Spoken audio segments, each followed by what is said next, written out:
정신병원인 대구 제2미주병원에서 코로나19 확진 환자가 무더기로 발생하면서 대구 지역에서 환자 증가폭이 다시 커졌습니다.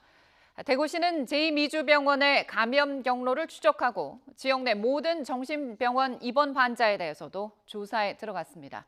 현장에 나가 있는 취재기자 연결합니다. 오태인 기자. 네, 대구시청입니다. 네, 어제 대구 지역 확진 환자는 모두 몇 명이었습니까? 네, 어제 0시 기준으로 대구 지역 확진 환자는 모두 71명 늘었습니다. 지난 25일 14명으로 떨어진 후 다시 사흘 연속 증가폭이 커졌습니다. 요양병원에서 반복적으로 환자가 나오고 또 제2미주병원 집단 감염도 확인됐기 때문입니다. 이로 인해 누적 확진자는 모두 6,587명입니다. 제2미주병원은 지난 26일 첫 확진자가 발생한 뒤 종사자 1명과 환자 73명 등 모두 75명이 확진 판정을 받았습니다. 확진 환자들은 호흡기와 정신과 치료가 동시에 가능한 병원으로 옮겨졌습니다. 아직 환자 25명이 진단검사가 진행되고 있어 추가 확진자가 나올 가능성도 큽니다. 이 병원은 이미 환자 90명이 나온 대실요양병원과 같은 건물을 쓰고 있는데요. 여러 감염 경로가 제기되고는 있지만 뚜렷한 원인이 밝혀지지는 않았습니다.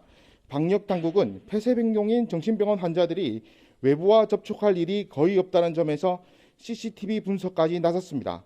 이달 초부터 병원을 드나든 사람을 파악하고 출입 기록을 분석해 감염 경로를 조사하고 있습니다.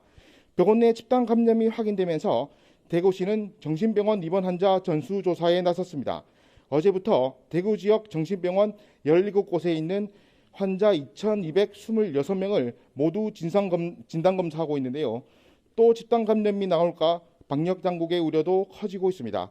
대구 지역 요양병원에서도 산발적으로 확진 환자가 추가되고 있습니다. 이에 대구시는 감염이 확인된 병원에서 확진 환자가 또 나오면 해당 병원은 일주일에 2번씩 재검사할 계획입니다. 병원 등에서 집단 감염으로 확진 환자가 한 자릿수를 낮추자는 3.28 대구운동의 목표 달성은 미뤄졌습니다. 대구시는 사회적 거리두기 등 시민들의 협조를 당부하고 감염병 확산